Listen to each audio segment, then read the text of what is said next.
Dans l'expérience que nous allons faire, nous allons éloigner la tige mobile de sa position d'équilibre initiale. Et on va la faire revenir à sa position d'équilibre initiale. Alors, pour savoir quelle est la position d'équilibre initiale, nous utilisons un laser. Le laser va produire un faisceau qui frappe un miroir ici. Ce miroir-là est solidaire de la tige. Le rayon de lumière est réfléchi et vient frapper le tableau.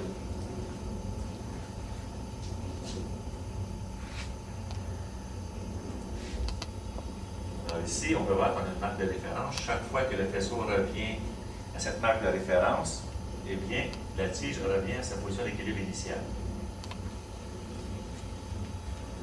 Pour montrer que le miroir est solidaire de la tige mobile, on n'a qu'à appuyer sur la tige mobile. Là, la tige oscille par rapport à sa position d'équilibre et on peut voir au tableau le faisceau laser qui oscille par rapport au point de référence.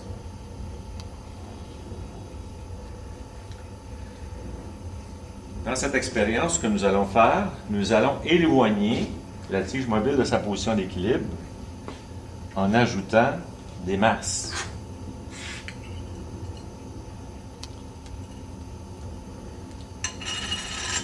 Le montage est tel qu'on a des courants en sens inverse. On sait que des courants en sens inverse vont produire entre eux une force de répulsion qui pourra contrecarrer ou équilibrer la force par en bas qui est due à la masse. Pour arriver à faire des calculs, ça nous prend la distance entre les centres des tiges et la longueur de la tige.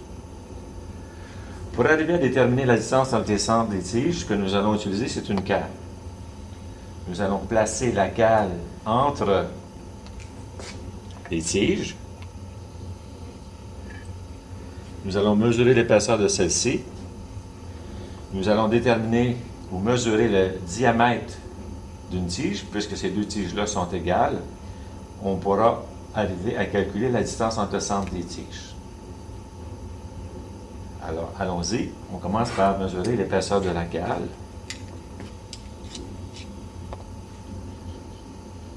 Alors, on a 6,36 mm.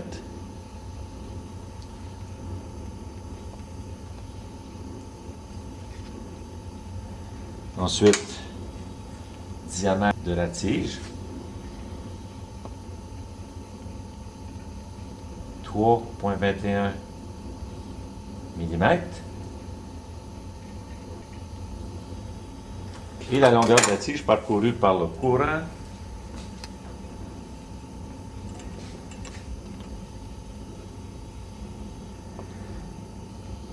26,5 mm.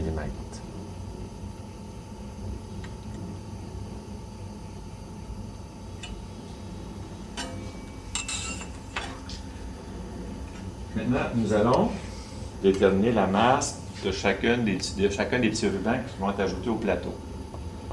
Alors ici, j'ai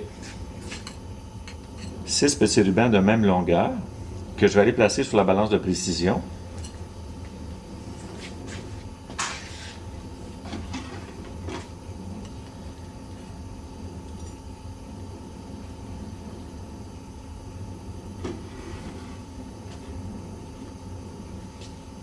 Alors, on a 123 mg, on en a 6. Donc, chacun de ces rubans-là a une masse de 20 mg.